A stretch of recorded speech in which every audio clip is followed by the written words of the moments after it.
Monire mwatandalauli mwachuma bwanji muli uli mwaswera bwanji tusindire uli tuswelere uli mwadokera tani museliwa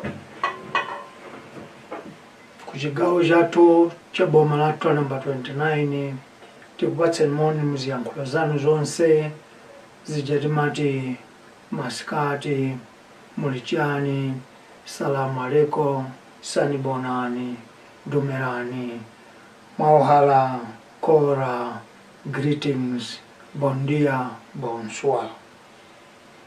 Leroli ndi tsiku lachisoni mdziko lathu lino Malawi kumene tonse timakhala pamodzi kuyang'ana kumbuyo kukumbukira zoyipa zimene atsamunda anatichita potiphera makolo athu amene ankatimenyera ufulu, potionongera nthansanamira zathu za moyo kuti ife tikhale Malawi. Pachifukwa icho ndi tsiku lathu lija timalitchula kuti la malitiri, pa Chingerezi amati Mother's Day. Tikukumbukira makolo athu amene anapita, tikukumbukira makolo athu amene ayamba nkhondo iyi kuti dziko lathuli tidzitha kuyima pano, tidzitha kukhala ndi boma, komanso tidzitha kudziganizira tokha ngati afulu. Potero timakumbukira tsiku ili ndi chisoni, ndi chimwemwe, ndi kuyang'ana kumbuyo, ndi kusinkhasinkhanso kuti dziko lathu likuchokera kuti. Ife amindset change sitikanaliphonya tsiku ili chifukwa tsiku ili limene tingathe kubweretsa kusintha kwa maganizidwe pokumbukira kwambiri kuti tikuchokera kuti, pokumbukira kwambiri kuti tinali ndani, pokumbukira kwambiri kuti tayima tafika apa kuti tinenera kufika pamenepo, chifukwa munjira ina tili ndi ngongole yoti tialipire aja agona kumanda aja chifukwa cha magazi awo amene anakhetsedwa.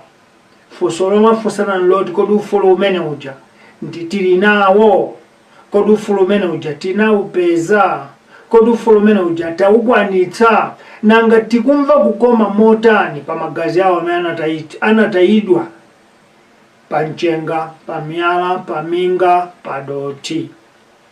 Ndiye mindset change yathu ya lero pa 3 March lachisanu ikubwera motere.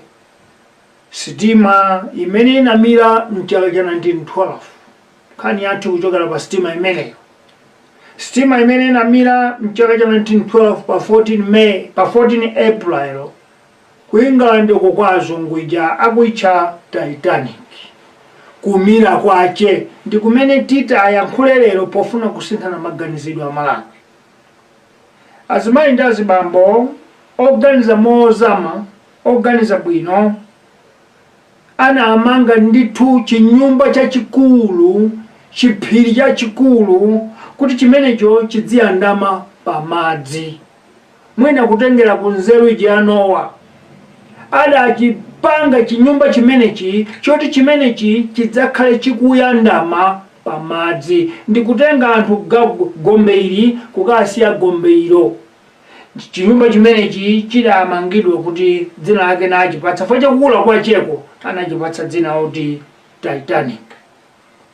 Okonza za zitsulo, okonza za matabwa, okonza za mainjini, odziwa bwino za kayendetsedwe ka moto, adachikhazikitsa chinyumba chimenechi mozama mwa ukadaulo, ncholinga chonena kuti ngakhale Mulungu mwini sangalole kuti chimire, ndipo sichingamire chifukwa chakukula kumeneko. Ndipo anthuwo atachimaliza adachula kuti ndi sitima yosamira, pa Chingerezi bankati unsinkable Titanic ship. Sitima imeneyi anachula dzina kuti Titanic kutanthauza kuti chinthu chachikulu chokula chachambiri komanso chachitali kwambiri mu mbiri yomanga zoyandama pamadzi, sitima zoyandama pamadzi. Mu mbiri yawoyo sitima ikulu inali imeneyo yotchedwa Titanic. Pamene akapanga chinthu chimenechi, sitima chimenechi, adafuna tsopano kuti akhale iwo dziko lonse nyuzi kapena nkhani ikhale ya iwo. Ndi atayamba ulendo choka ku Mangalande ku Ulaya kuti apite ku America. China akwika kwa iwo nchoti amafuna kuti poda apanga chinthu chodabwitsa, apanga chinthu chozizitswa chachikulu pa dziko lonse lapansi, ndiye chidzithamangaso kwambiri kuti chikafike msanga chikakhale ndi nyuzi, chikakhale ndi nkhani. Ayinoka sitima iyi adamuuza oyendetsa sitima iyi kuti tufuna idzithamanga. Oyendetsa sitima anati sichanzeru kuti tiyendetse sitima iyi maphuma, chifukwa chinthu chinthu chachikulu chichisiya kaya kuti injini yache itenthe bwinobwino. Koma mwini wa sitima anana kuti ayithamange chifukwa chinthu chinthu chatsopano chanyuwani chachikulu chachitali ndiye chikapangenso nkhani chikafika ku America. Mwadzidzidzi chinthu chimene chinakonzedwa chisichingamire chinamira chitangoyenda ulendo osachepera 200 kilometers, utayenda mtunda wa maola 200, tikati maola kaya makilometers amene mamiles tilero. Chinamira kumira kwachi kuti atani anadzagunda chifukwa chakuthamanga kumene mathamangaku, kumene yankhula ino sitima kuti tidzithamanga tikapange nyuzi tikafika ku America. Sadaone chifukwa chakukula kuti kutsogolo kunali miyala ya ice. Mmene amadzaona kuti kuli mwala, chisitima chachikulu sakanatha kuchita mbenuzo kapena kuchiyimitsa, chinakagunda mwala uja. Mbiri yonse yo chinthu chachikulu chopangira maukadaulo chatsopano chosamira idathera pamenepo. Titanic adalowa, anagwera m'madzi, anamira m'madzi. Pamene tikunena lero chisitima chimenechi chili pansi pa madzi ya nyanja ya Atlantic ya mchere. Kulibe aliyense angakachitulutse chifukwa nchachikulu. Zikutiphunzitsa chani zimenezi ife ngati Malawi tsiku la lero limene tikulira? Mtundu wa anthu ambiri dziko la Malawi kuyambira 1989 akhala akubangula, akudandaula, akulira, ena maiko aeni ake osati kwawo, ku Tanzania, ku Zambia, ku South Africa, ku Zimbabwe, ku Botswana, kudandaula utsogoleri ndi ulamuliro osowa mtendere, osowa madalitso, osowa chitukuko. Ndiye nkhondo imeneyi idakhazikitsidwa mosiyanasiyana kofuna kuti Malawi adzapulumuke. Ndipo ngakhale takhati maboma kumbuyoko takwanitsa kumasintha, koma ufulu weniweni sunaoneke, sudakhale, sukuoneka. Ndipo kagulu ka anthu kadakhala mozama nakonso muvi woyamba umene ataona kuti maufulu osameka khati kukhazikitsa mdzikomu amakhala osankhana mitundu akatangale, okonderana, osankhana zigawo, komanso odzikonda. Amalawi adati ayi sitingateke tiye tisinthe tipeze ndithu anthu ena pakati pathupo pakhoza kupezeka anthu oti tikhoza kumanga chinthu chachikulu ndiye kuti apezeka anthu awiri, m'busa wa Mulungu Lazarus Chakwera ndi mwana wogwira ntchito zogulitsa tingani kuti zodigulitsa Saulo Chilima. Ena anu mwina chimalawi simachimvetsetsa kudigulitsa ndi ija amati marketing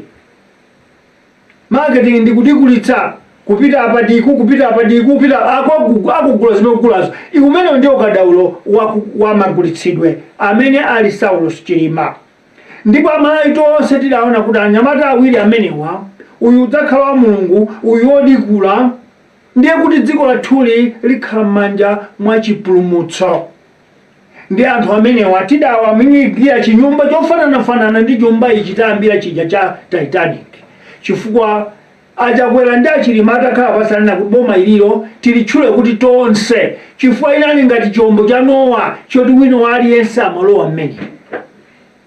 Ife sitingayankhule za chombo cha Nowa chifukwa sitili mchalichi, tili kundale tili kuzadziko. Ndiye adaona kuti imene ngati sitima ya Titanic kukula kwache support iyo kumpoto, kumwera, kummawa, kumadzulo, ku diaspora idakulira anthu amenewa. Ndiye adati tikhazikitse boma la tonse, chifukwa ngakhale zipani zoti zini ndondomeko zawo ndi zimangirizo zawo zidadzajoyina anthu amenewa, kupatula zipani zokha ziwiri, UDF ndi DPP, chifukwa zimenezi zinali mboma zimene zimaonongazo. Koma zipani zonse zinali kunja kwa zipani ziwiri zimenezi ndi machalichi omwe adayikira kumbuyo anthu amenewa. Ndiye tidamanga Titanic yathu. Ndimafuna kuti amalawi mumvetse pamenepo kuti chifukwa chani tikuyankhula za Titanic. Tidamanga Titanic yathu bwino kuti iyi ndiye sitima imene itatiyandamitse pamadzi ndi kukatifikitsa kutsidya ilo la dziko, tsidya ilo la mtendere. Mwatsoka, mosaganiza, mwakuyerekedwa, mwakunyada, President Chakwera ndi bambo Saulo Chilima sadayang'ane mayendetsedwe, sadafunse oyendetsa nawo, sadasankhe bwino anthu ozindikira ntchito, adayang'ana kukula kwa chiyembekezo cha Malawi kuti ayi akutikhulupirira ife tikhozochita muli monse. M'malo mwake chimanapanga Achakwera ndi Achilima ndi kukafunafuna amwenye amene amagwirizana ndi boma lopita lija, amene aligwetsetsa boma lija mkuyamba machita nawo business. Zuni Sata anabwera kuti tipatseni magalimoto kwa asilikali uku, tikatiperekeni zakudya ku polisi, tipatseni zambiri zonena zoti zinazo invoice ikhoza kulembedwa koma kuti azitulutse kuti munagula chiyani apo sangatulutse. Cholinga cha Achakwera ndi Achilima chinali choti pakuti sitima ndi yayikulu ndi yatonse singamire, ndiye nkhale chidziba, nkhale tidzipanga ndi amwenye. Ndiye kunabwera amwenye ambiri ena kuti muhisini, kunabwera china amwenye achijakhula, amwenye osiyana amene anabwera. Ndiye kumaperekedwa ma 280,000 kumapatsa Saulo Chilima. Ndiye kuti Saulo Chilima monga munthu woti anali boma la DPP amadziwa kudigula, monga nanenera marketing pa Chingerezi. Amadziwa kudigula, anamtumiza iye kadikule iweyo utiuze. Ndiye kuti amati ndisalambe kudigulaku 280,000 igwekaye. Ndiye pogwetsa 280,000 ija mene akutapereka zambiri zoti mwana akapereka kwa Achakwera, iye atayika kale mthumba amatamangira pa mfunjapa mchunomo 280,000. Iwo anthu awa anadziwa kuti chinthu chachikulu pamadzi pasichingamire, ndiye tichite mmene tingathere chifukwa boma lathu silingagwe. Muzaka ziwiri boma la Achakwera lero movie number 3 umenewo zapezeka kuti chinyumba chachikulu chija tsopano ena ayamba kumafumukamo, amene ali amaso oyang'ana. Oyamba anali Timanti Yongo, anatuluka kuti kukutentha sitima iyi spidi yake imene tingakomane ndi mtengo kutsogoloka kale mafunde imira basi. Koma Achakwera ndi Achilima sana ano kumira kumeneko chifukwa kukula kwa chinthuchi. M'malo mwache kuchoka apo tinamva flanking Mwanefumbo Mkandawire nawonso akutulukamo mu sitima imene ya Titanic.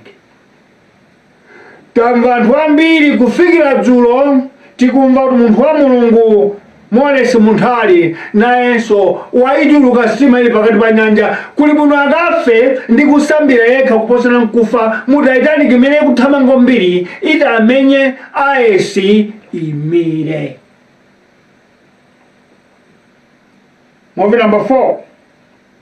Kwaja kwera ndachilima sanaone vuto chifukwa madzi amene sitima yanja ikuyenda ndi amtendere abata. Kwa hiyo sanaone vuto lilonse chifukwa kuzaka ziwiri ndi hafu iwowo amaona ngati kuti Amalawi wonse pakuti tidamenyera nkhondo ya nanu kuti sitima imene iyende pa nyanja. Amaona kuti palibe angatsikemo, ndipo ndi sitima yoti palibe amene angatsike chifukwa amene ili m'madzimu akufuna kutsika yafa. Sanadziwe kunena kuti alipo ena kuti Malawiyo amamkonda osamkonda chifukwa cha ndalama, amamkonda osamkonda chifukwa cha mphamvu, amamkonda osamkonda chifukwa chopondereza ena, koma amangomkonda kuti kumpoto ngakhale kumwera, kumawa ngakhale kumadzulo Amalawi adzimva kukoma mofana. Ndi anthu ambiri amanena kuti ayiwe bantu sandazituma mesa ndiwe unayika anthu wa pampando bwanji kwatembenukira. Kumeneko ndiye kumva kosamvetsetsa. Sitidayika chakwera pampando ndi achilima kuwamangira Titanic ameneyu ncholinga choti akasatemo mkatimo. Cholinga chawo atenge anthu ku gombe ili akafike nawo mwamtendere gombe ilo. Ndiye tinkawawuza kuti sitima yoteroyo ya anthu ambiri choncho mmenya utenga anthu akadaulo, mutenga uje, mutenga ngana, muendetse motere, kukamabwera mafunde, mutere, tidakhala tikupereka zaka ziwiri. Kufikira pamene achakwera ndachilima sanamve, anayamba kuithamangitsa sitima ija ngati kagalimoto ka taxi. Anayamba kuisakaniza galimoto sitima ija mmalo moyendera maasha anayamba kuiponyera diesel. Fandrama za zuzini sitazina zambiri. Ndi anati maasha iya adzitivuta tingochutsa diesel kapena petrol amene. Lero sitima ya Titanic ija ikupya. Amalawi mafuna mupatsate pamene pompayang'ane mozama. Oyimba dzana ilo mlakamaliro mbusa wayimba kuti vinyo watha. Anthu ambiri kumamuona wamisala ena kumasakasaka. Bwanji wayimba nyimbo imene. Mumbuyoko Evas Meleka wayimbaso nyimbo yofotokoza kuti nthata za njala ndithu kumamfunafuna mafunso anyamata omwe okhangata awisoni kasamo kumamfunso bwanji kuimba choncho nthata ndani. Koma anthu a Mulungu, anthu oopa chauta olikonda dzikoli adayiona gemu yopatali kuti sitima iuthananga kwache uku ipya kapena igunda ice. Mwala uja wa madzi uja olimba wa madzi uja. Movie number 5. Boma la TONSE lafika pobwerezaso mbiri ya 1912 imene Titanic adamira nayo madzi. Boma la TONSE tsopano nalonso likumira chifukwa cha kudzikonda, kunyada, udani, kusangana mitundu komanso kukondera. Lero sitima yawo achakwera ambiri amene anamanga nawo sitimayo atulukatuluka. Ndiye tidamva wina akunena kuti anthu akupatsani ndalama mukwasiyanso umeko ndi nkhanza. Ndiye njoka timanena takoma nazo pansewu zija zopanda mutu, zopanda mchira, zopanda dzina. Sitidayime pano kuti achakwera khale pa mpando ndi achilima chifukwa chonena kuti tikadya ndalama kumeneko. Ena afatipatsa ntchito zinakana kuti ayi Malawi mumuyendetse bwino. Chimene tikufuna nchoti dera lonse la Malawi, mitundu yonse ya Malawi, dziko lonse lizikhala ndi zipangizo za boma kwa anthu ache. Osati ndikhale ndine zipangizo zanga iya kapena zikhale za ine zokha ayi. Ndiye mukadzamva kuti kuli njoka zopanda mutu ena anafunsafunso limene movie number 6. Ajuma mwatipindatu basi nkhale mutu mmayankho ndi mkulu wina koma mwatipinda njokayo ndiye ndani. Musafuse. Amene kumana ndi awakuyankhula madzera mfuno oyamba sinaline koti. Ine ndatukwanidwa kopya wadya 20 miliyoni watere. Lero iwo akuuzira zotadya mandalama ndiye kutukwana aliyense. Njoka ya mutu imadziwika kuti njoka ya mbobo iyi nsato iyi ndi salulu unali kukuti yopanda mutu simunganene yopanda njira simungachose yopita kuti ndeni mangu ayankha achikuli amenewo kuti adziwe kuna kuti nginde njoka ndinakumana nayo ndine koma nanenso ndinayipeza ilibe mutu nanenso ndinayipeza ilibe njira nkudabwa kuti nanga ndigwira ntchito ndi chiti choti sindikuchomera kulowera ndikumechochokera nanenso ndinavukamo ndiye ndimayesa kuti oyipa ndine ndiye tamva kuti ukoso nkoyipaso ukoso nkoyipaso ukoso nkoyipaso ndiye ndimayankha funso umuyankha mkulu ameneyo kuti anjoka ndithu nayiona ndine 2019 ngati 2018 koma 2019 ndiye nanenso mene ndimakumana naye idalibe mutu idalibe njira ndikupira ndakuyankhani zimenezo. Movie number 6 lachitatu lapitali mwiki yomwe ino boma la TONSE limapereka ripoti akuti kotale kanayi chitere choncho ndi opereka ripoti ali mpongozi wa president akuti Ashoni Kamponde. Ashoni awa anabwera kutanthula ndiye atulankhani kuwauza kuti boma laja kuyendetsa bwanji akuti kotale kaya sititwa chizungu poti anzathu ife sitapita ku school ndiye kotale nchiyani sitikudziwa koma zimene tidamva pamene ponzonena kuti mnyamatayu samayankhula kuyankhulira boma amayankhula kuyankhulira apongozi ace chifukwa zimene yankhula pamenepa zosiyana zimene Amalawi akukumana nazo. Adayankhula maonena kuti mulembera ukalembera waboma amayi Colin Zamba monga munthu wamkulu woyang'anira onse ogwira ntchito mboma ali ndi mphamvu kumuuza munthu kuti inu mwalembera mlandu ndiye kakhale ndikayi kunyumba mpaka mlandu wanu uthe. Zimene amayankha funso imene anafunsa mtolankhani wa Times mmawu mwace adati mayi Zamba ali ndi ufulu chifukwa ndi mkulu akuluakulu amboma.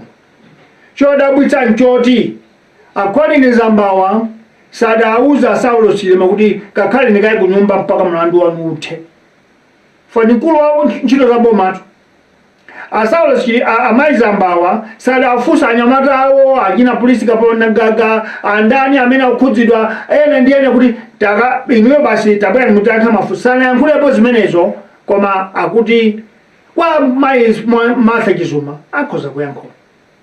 Kuyang'anitsitsa nkhaniyo mutapeza kuti ndi mwana akuyikira kumbuyo apongozi ace koma sakuyikira kumbuyo boma.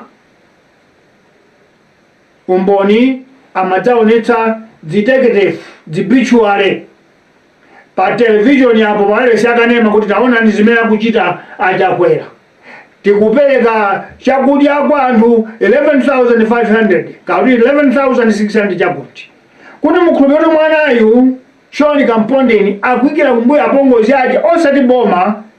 Dziko la anthu 20 million mukapatsa anthu 11,000 nkale 20,000 nkale 100,000 chakudya musadziombere m'manja chifukwa amenewo ndi dontho munyanja. Akadati tadyetsa anthu 4 million zikanamveka koma osati 11,000. Potero tikuwatsimikizira kwathunthu kuti uyu nyamata Ashoni Kamponde ndi apongozi ace akuliona Malawi ngati chalichi mpingo kuti kumpingo mukhoza kudyetsa 500 ndiye kuti mwachita chachikulu chalichi imeneyo ipite mayiko akunja kapempha fo yagwira ntchito yayikulu kudyetsa mtundu wanu koma ili ndi dziko la anthu 20 million. Bambo Ashoni Kamponde tamva kuti akuchoka ntchito ngati akunena zona poti boma lace akwera labodza limanena kuti akuchoka pa ntchito koma angofuna kuti atipusitse azimpatse ndalama zasala yomweyo. Taonera mmene ena akuyendetsa magalimoto kumapita makamenya kumatuma zigawenga kuti zamenye achina Boni Kalendo amene akubweretsa zionetsero za ufulu za mtendere zopulumutsa dziko amene akuyenderawo nduna achotsa sabata miyezi 3 yapitayi mwezi umodzi watha koma akuyenderabe magalimoto omweyo kumakatuma zigawenga kuti mwamenya anyamata amene asachite zionetsero.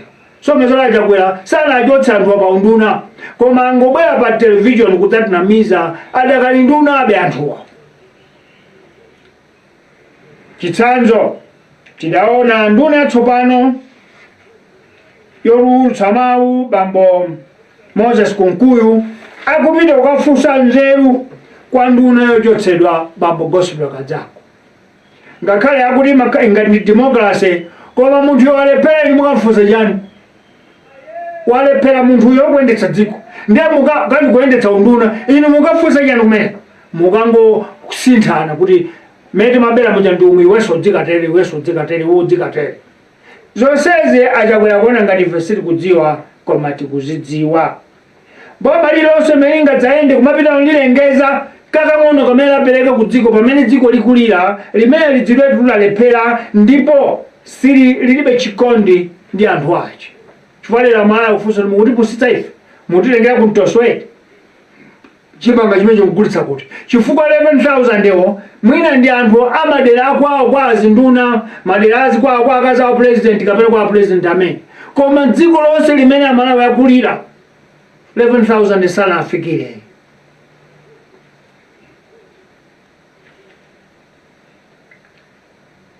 Amalawi lero sakuyembekeza kuona kafedeza kugawira chifukwa ngopana ntchito chimanga chauluka kale amalawi ataya mtima lero safuna kuona pa TV akugawiriza kudya amalawi afuna aone chani kuti akhulupire boma lake aone chani amalawi afuna kuona pa television Bambo Robin Mulowe akutengedwa kunyumba kwawo ndi macheni ndi apolisi amfuti kuatenga muchimbaula chija akupita ku court ndi amalawi anena kuti boma ililamba kuti menya ufulu.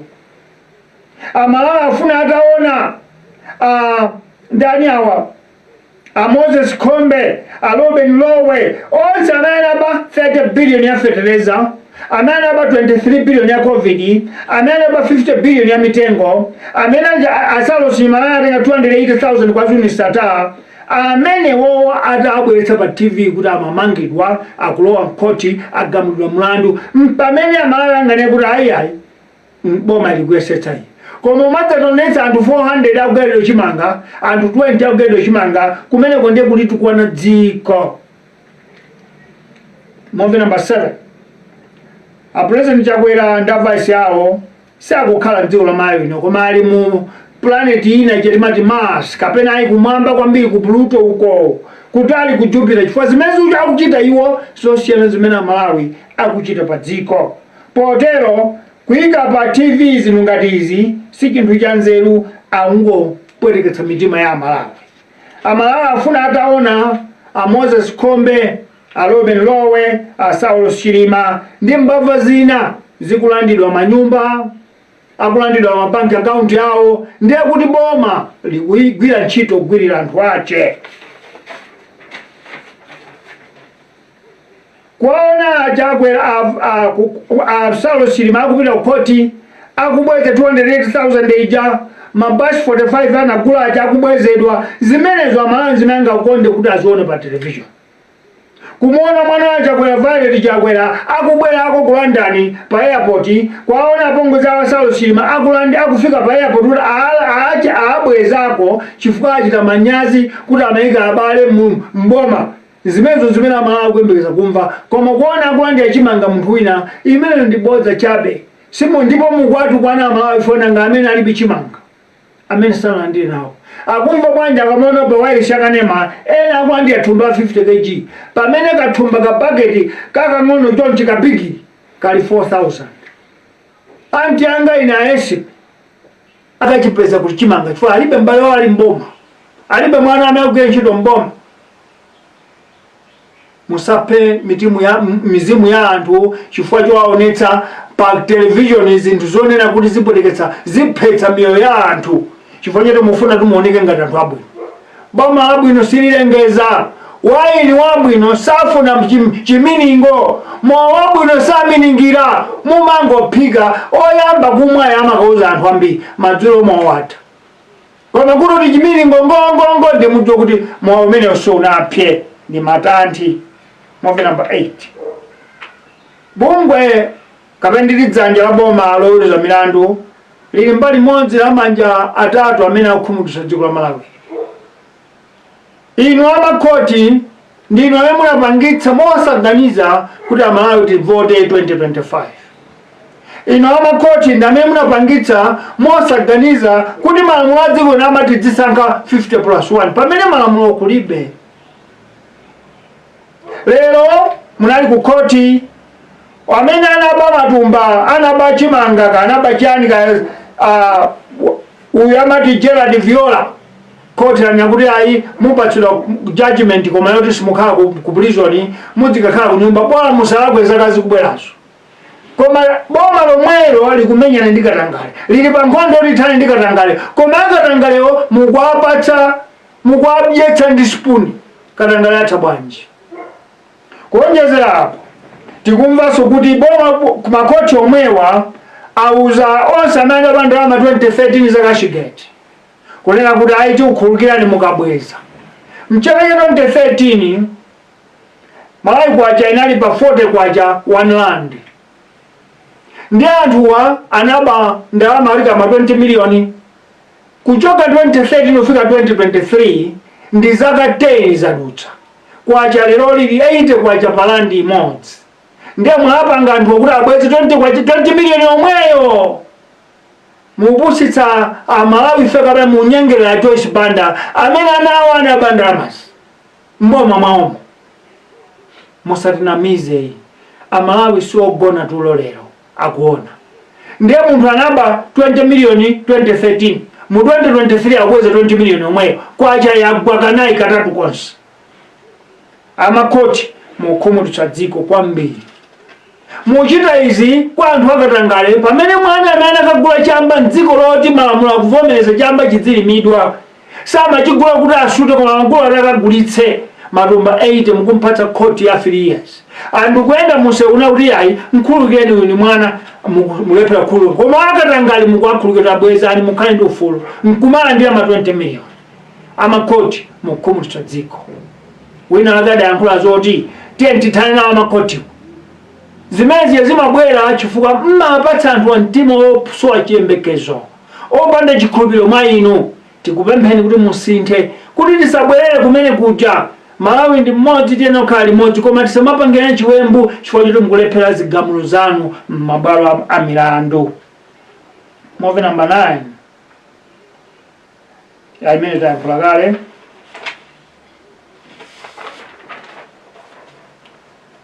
Amalawi lero ngokwiye kwambiri movie number 9 kuti maboma onse manga boma lachiwiri limene labwesa matipate akomwe ongopakana pa milomowa akuona kuti tikungonamizana kumanena kuti tikhoza kuthala ndi Katangale m'dzikomo.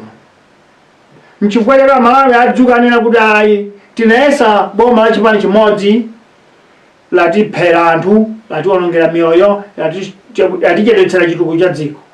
Tayesa matipate awopaka pa milomowa m'mimba mulibe chilichonse ndizinso tikuvutikazi.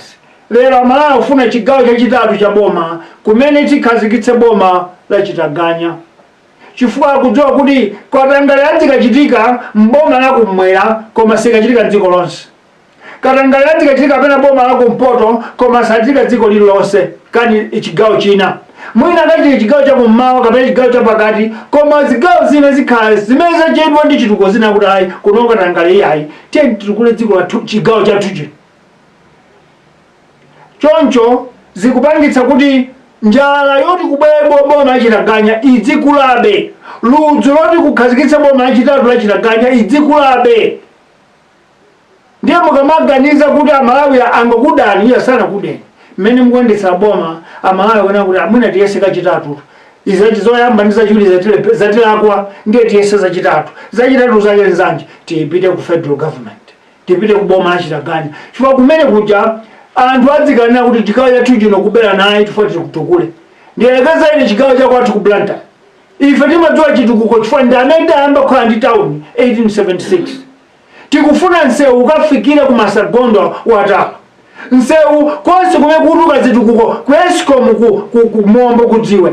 Kutedzani kupita misewu yatala kumene kuja. Town ya Blantyre ipite itsendekere kumene kuja. Kwathu kukhombe uku ndiye kumene kuleta township ya Chilomoni.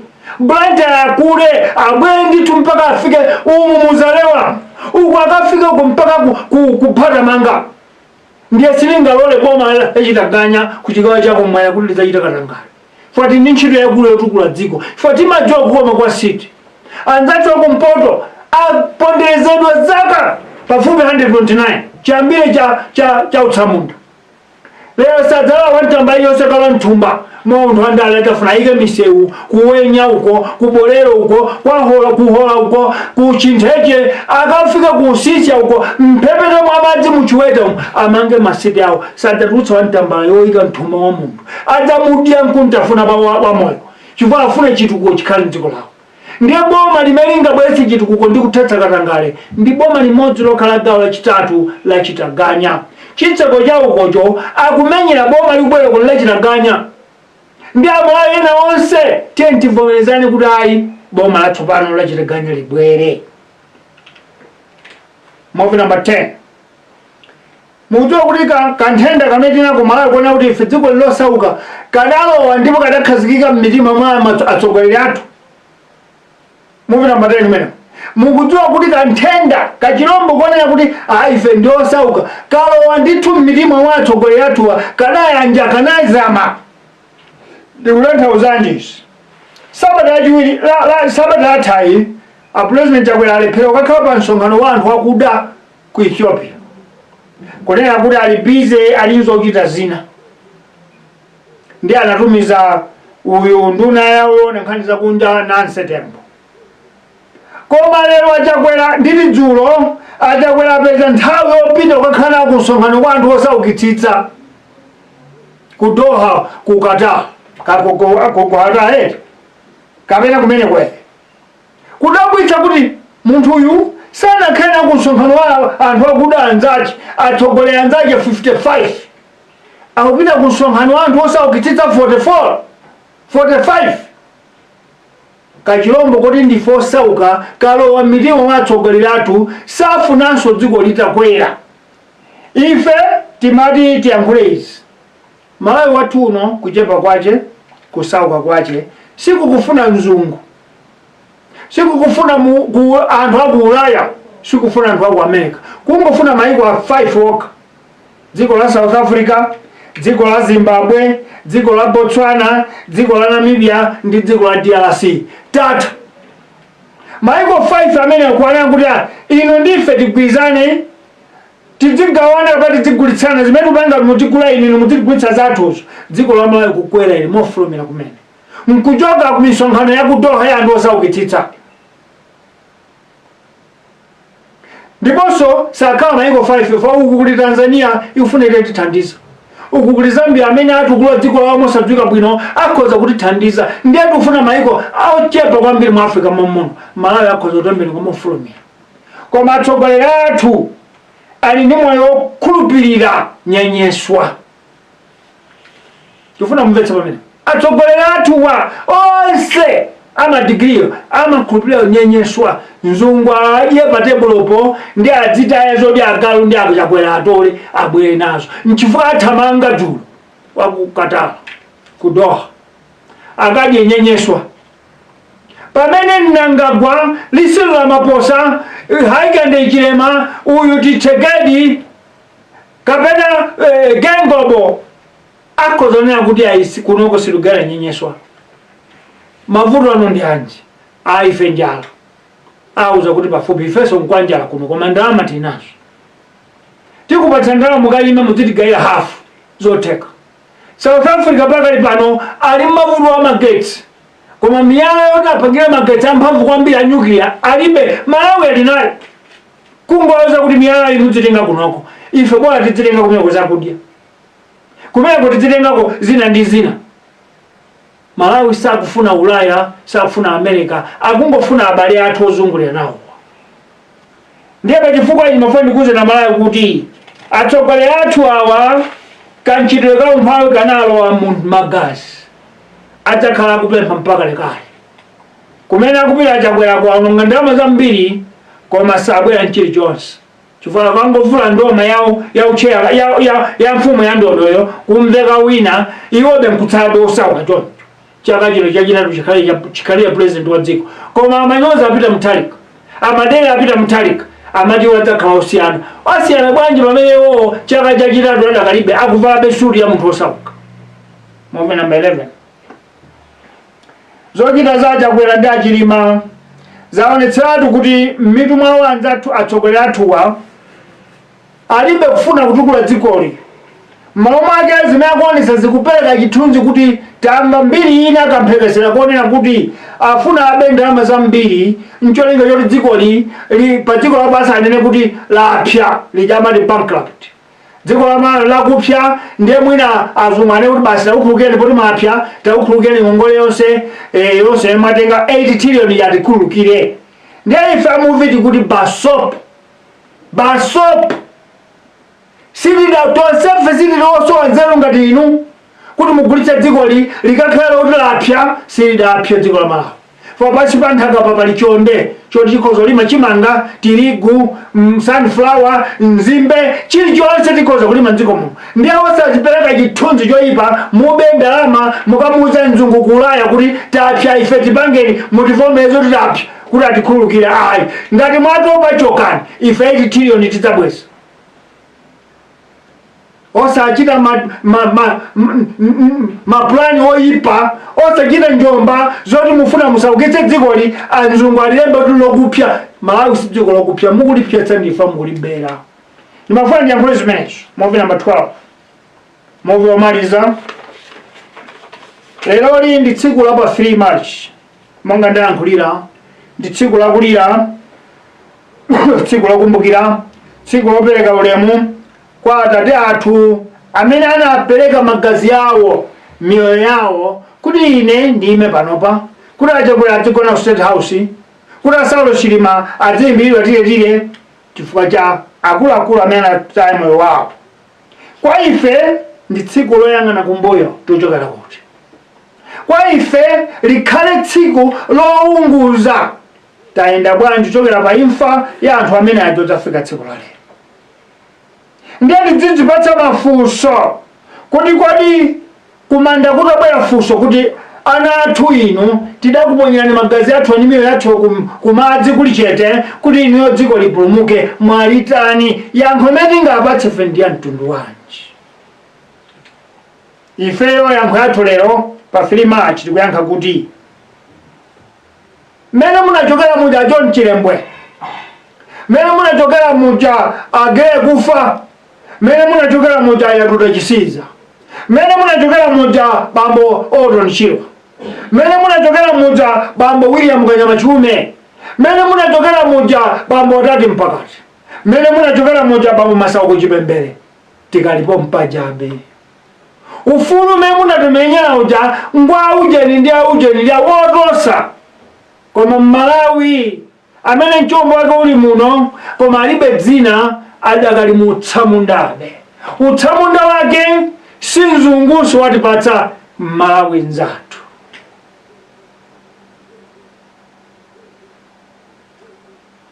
Pachifukwa ichi tikupempha nonse mizimu yogona ndi kutchula mayina anu nonse, tayambaso nkhondo yobweretsa ufulu weniweni mdziko la Malawi. Ndipo nkhondo iyi kapena mdipiti umenewu kapena kusonkhana kumeneku tikukuyamba pa 20 March mwezi uno. Tachita dala ife ndi mwezi wanu umene inu munataya miyoyo yanu chifukwa cha ufulu wa dziko lino. Ndiye ifenso tikupita ku msewu kuti nafenso tipitirize ntchito yomwe munayamba inuyo. Ndipo ufulu weniweni munafuna inuwo uoneke. Ndiye tikupempheni kuti pamene tili pa ntchito imeneyi mizimu yanu inu agogo ambona, mizimu yanu inu agogo amalavi, mizimu yanu inu agogo akafula, mizimu yanu inu agogo anangwagwa, mizimu yanu Bambo Kalonga, mizimu yanu inu Bambo Kona Pamuchanya, mizimu yanu Bambo John Chilembwe, mizimu yanu Bambo John Gere Kufa, mizimu yanu Bambo Silombera, Bambo Yatuta Chisiza, Bambo Tiki Matenje, Bambo Alan Gadama, Bambo Twai Busangala, Bambo David Chwanga, Bambo Henry Masauko Chipembere, Bambo William Kanyamachume, Bambo Manoa Chilwa, Bambo Odon Chilwa, Bambo Augustine Ndihale Bwana Usi, Bambo Nkopetera Muhango Dibanja Lonse, Bambo Adati Mpakati, Epson Matafai Brother, Mbalawanga, Robert Jasowa, Isa Njaunju, onse amene anaphedwa mwankhaje kunkhatabe ndi kunzuzu, tikuti mukhale nafe pamene tikuyamba nkhondo yathu yatsopano yopulumutsa dziko li pa 20 March. cholinga nchoti ufulume munakatala nawo mamuyoyo, munakatala nawo magazi, uoneke dziko lino. Chifukwa siunaoneke mpaka lero. Potero tsiku la filimali chiletu kufunani mizimu yanu iwuse ndi mtendere.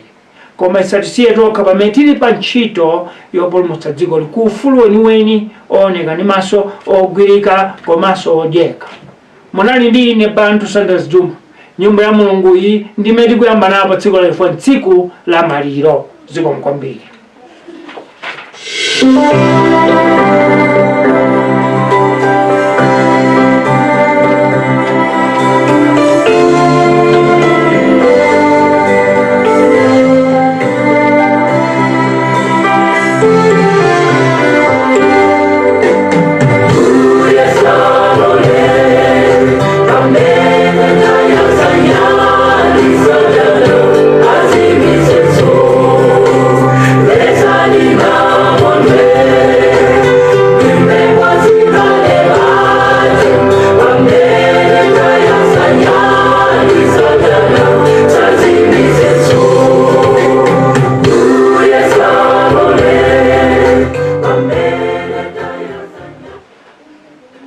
It's a prayer.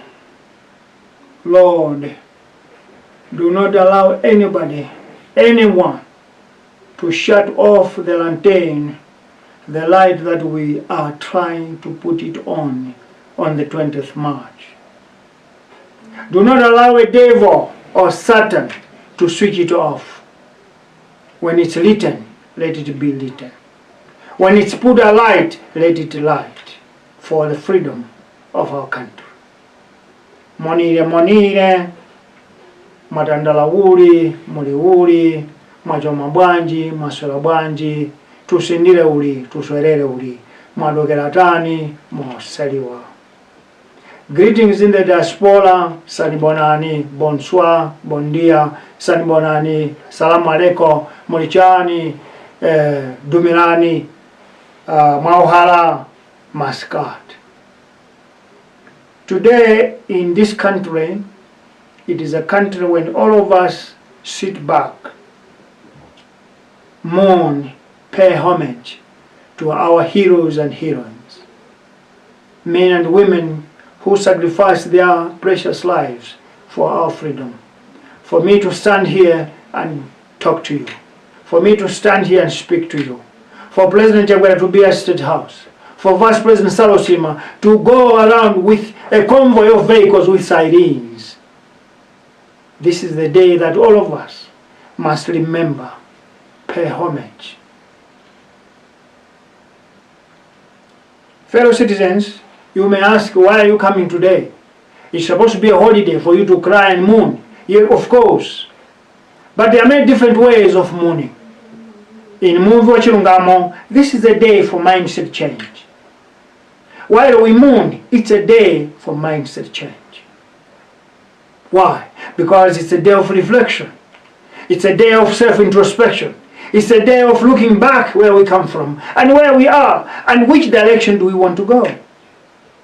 Fellow citizens, our topic of the day is a historic one, the sinking of Titanic in 1912. Many questions will come to say, what does it to do with your country? Titanic is from London and America, and why is it involving Malawi? No, the story is the same. People usually say history repeats itself sometimes. And in this case, Titanic story is repeating itself in our case in Malawi. The fall of TONSE Alliance. That is what it means. The fall of TONSE Alliance government. Men and women of technology thought of building a moving object that will float on the waters of the world. Engineers were gathered and assembled. They assembled a plan or a sketch that will rival all technology of a lifetime by designing and building the unsinkable object called ship. This ship was named Titanic, meaning it was the largest, widest, huge and longest in the history of shipbuilding in this world. In an attempt to make breaking news, left UK and wanted to hit breaking news within a week by arriving in New York the morning of Tuesday, Ship owner Mr. Ismail forced the captain to marvel the speed so that Titanic could make history as being the largest, the huge, the longest, and the unsinkable with speed. I want you to understand the history. 2 days in mid-water of Atlantic Ocean, Titanic got the unthinkable when it hit the iceberg. A large and huge object that was unsinkable disappeared within 2 hours. The ship went down 2,478 meters deep in the water to the seabed because of an iceberg. The beautiful history of the object ended on 14th April 1912. Moment number 1. That is the history that we are talking about here. You gather many engineers, you gather architectures, you gather the highest technology in life to build an object, but just because you are in a hurry for something, you end up making the history end up in 2 hours' time. And that is the case of Malawi. Movie number 1. Men and women who were tired of corruption, nepotism, regionalism, tribalism, and greed rose to the occasion and advocated for a country of no corruption, of no nepotism, of no regionalism, of no tribalism, and of no favoritism. Therefore, they went out and about the country to mobilize citizens to change the masters and leaders whose character and leadership promoted and practiced corruption. Successfully, they managed to win they thought. They sought out man of God Lazarus Chakwera, Reverend Lazarus Chakwera, and young marketer Saulo Silima, who were a modern day torchbearers. Lazarus Chakwera, despite coming from the political party with a deadly history, joined hands with a civilized young boy to lead the transformation of the country in Malawi. Movie number 2. Unfortunately, a government formulated with modern ideas and built with large size, just as architects did by building a beautiful, huge, longest and big ship named Titanic was built, and every day everybody believed a huge ship that of that magnitude could not sink whatever circumstances. And that's what all of us thought. The TONSE Alliance is a big government. It's a government of transformation, and all of us are going to ride on the ship to the other side of the bay, of the coast.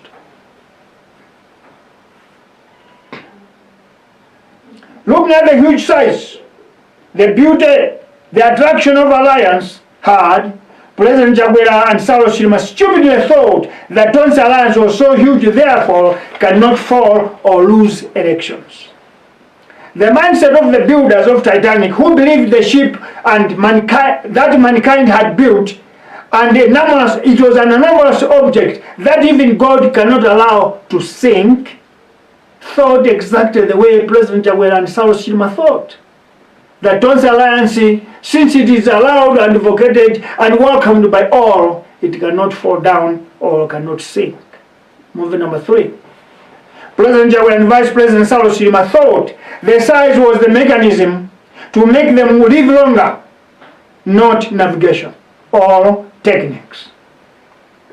They counted on the size, but they didn't think on how to navigate and the techniques on how to lead this big, huge ship across the sea.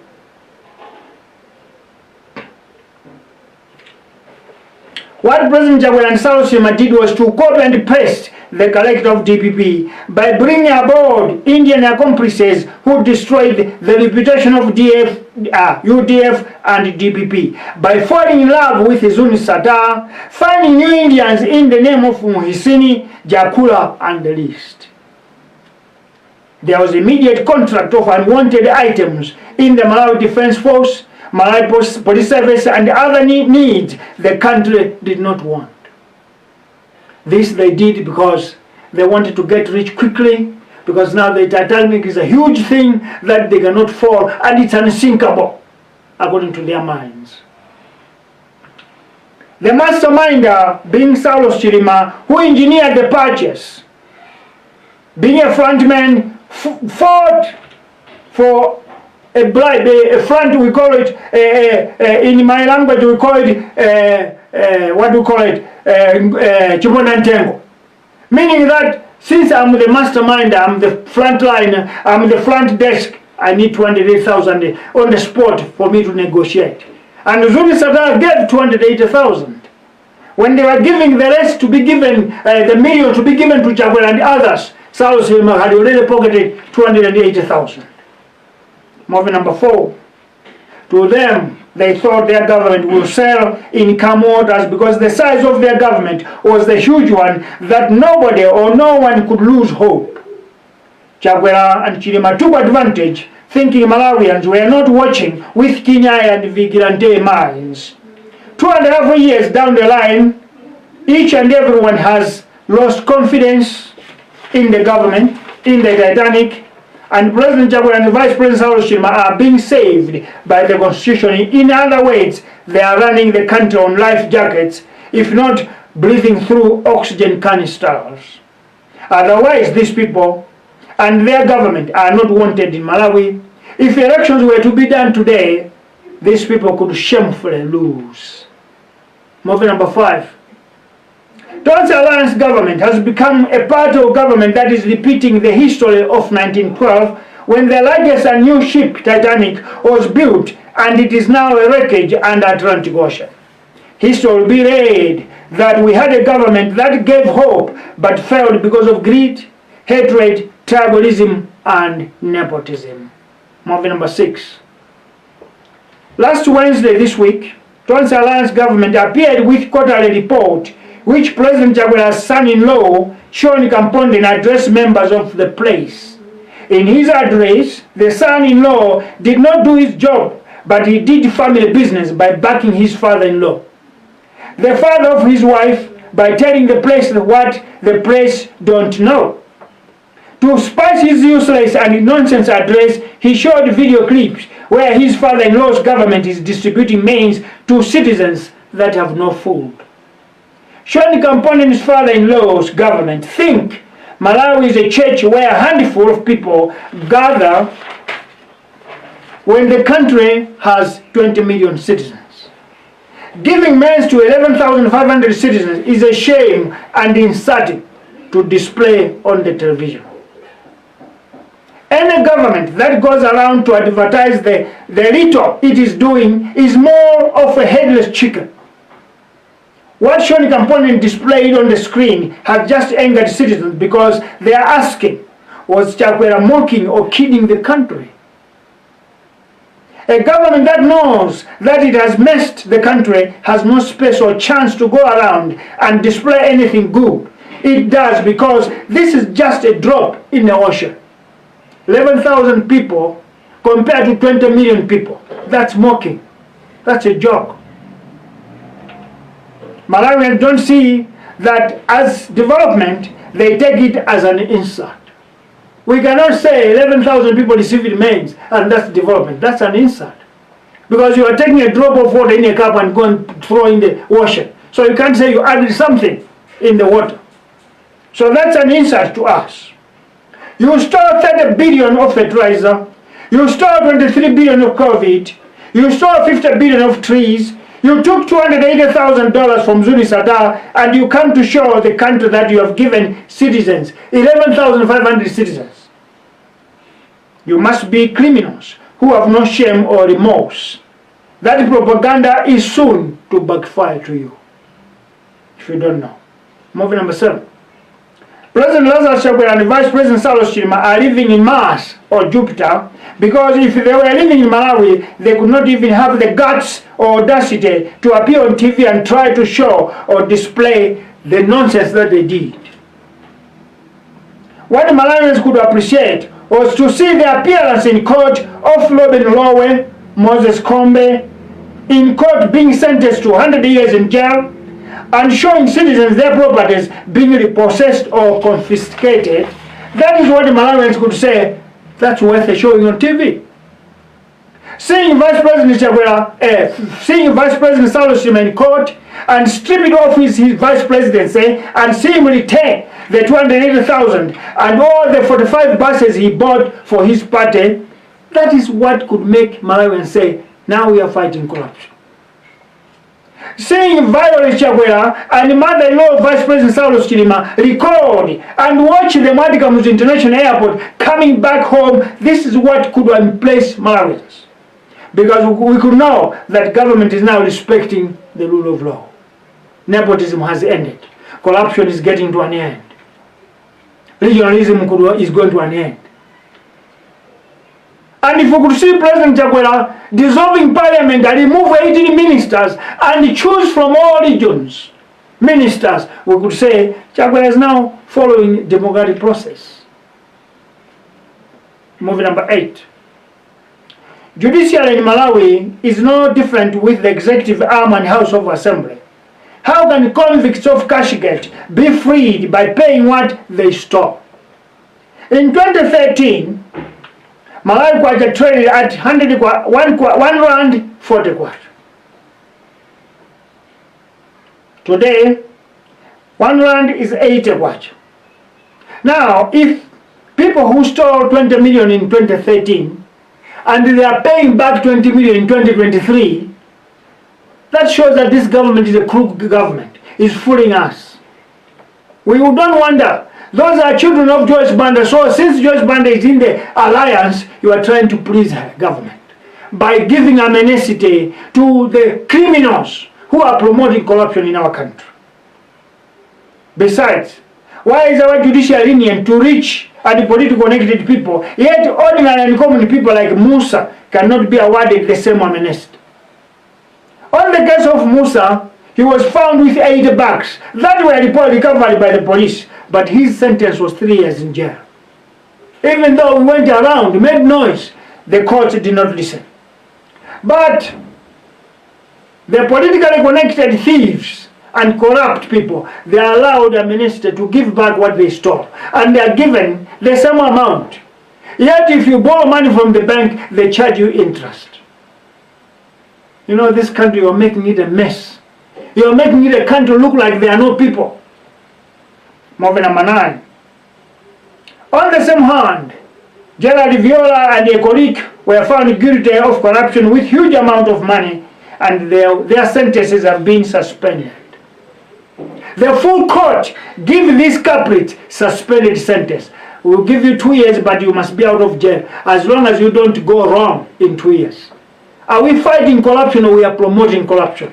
Because what you are doing towards the government, by giving this leniency to Gerald Viola, by asking for amnesty to convicts of Cashgate, you are telling corruption that corruption is having a good bed, is given a mattress in Malawi. That's what you are doing. You are not fighting corruption, you are promoting it. In other words, you are graduating it. Because everyone will still knowing that the next government will give amnesty. And instead, I will give less. Because 20 million in 2013 is about 7 million in 2023. Because the kwacha has devalued.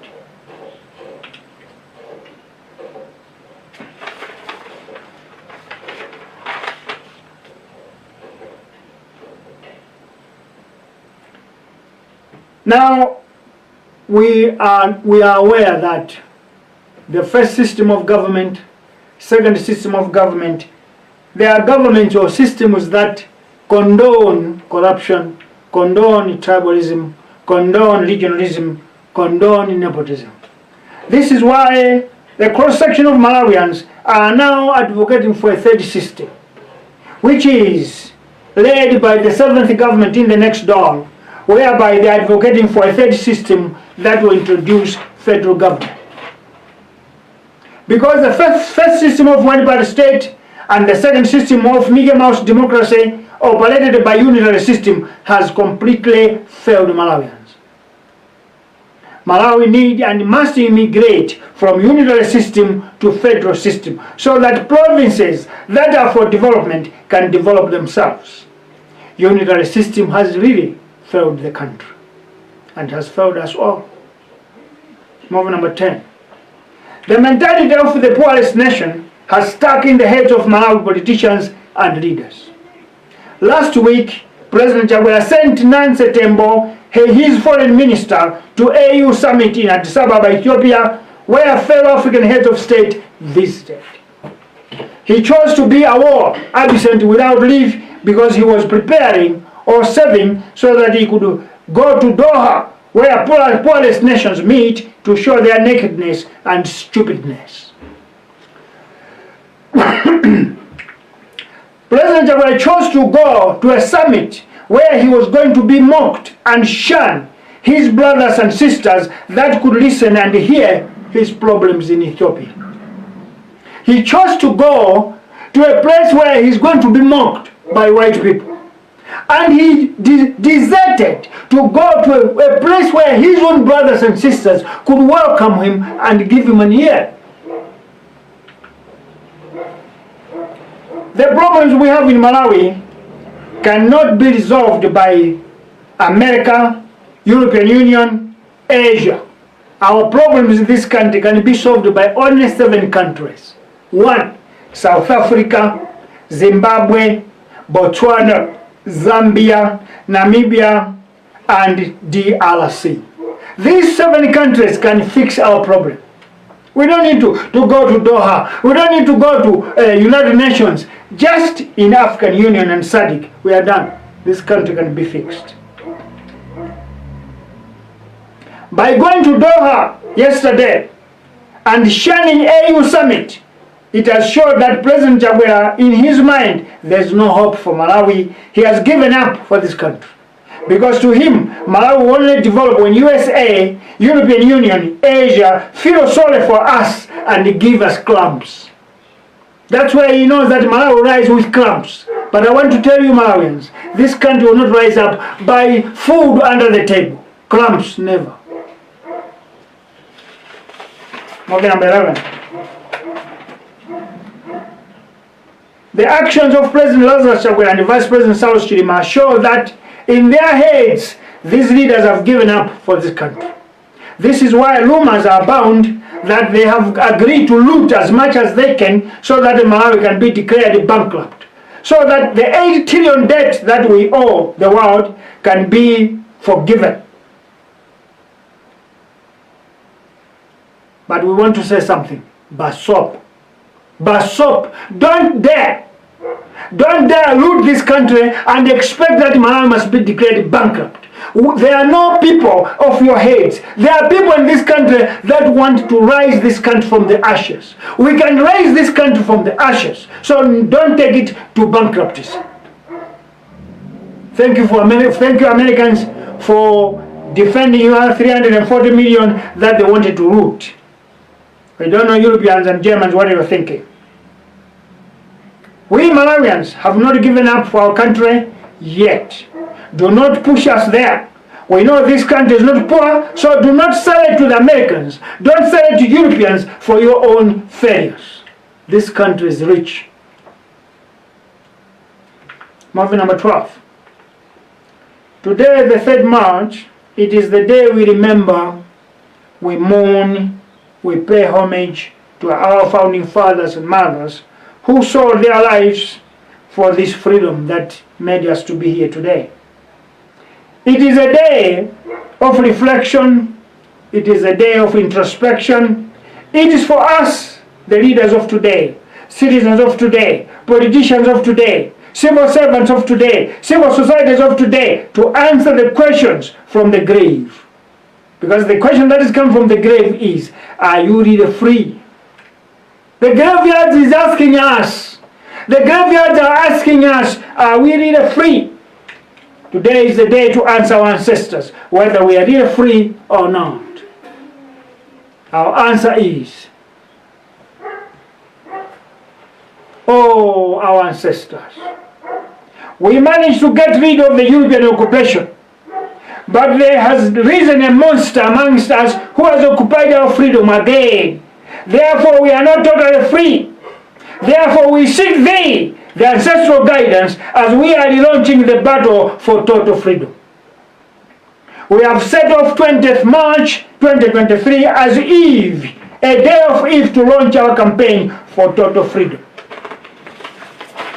May your souls, Father Mbona, your souls, Father Malavi, your souls, Father Kafula, your souls, Mother Nangwagwa, your souls, Father Kalonga, your souls, Father Gona Bamuhanya, your souls, John Chirembwe, your souls, Father John Gray Kufa, your souls, Father Slombera, your souls, Yatuto Chisiza, Dick Matenje, Aaron Gadama, Try Musangala, David Chwanga, Henry Masawo Chibembe, William Kanya Machume, Manoa Chirwa, Orton Chirwa, Augustine and Hari Bwanausi, Mkwapatira Muhango, Atati Mpakati, Edson Matafare, Robert Chasoa, Isa Njaunju, the Nkatabe massacre, the Nzuzu massacre. Please be with us on the 20th March.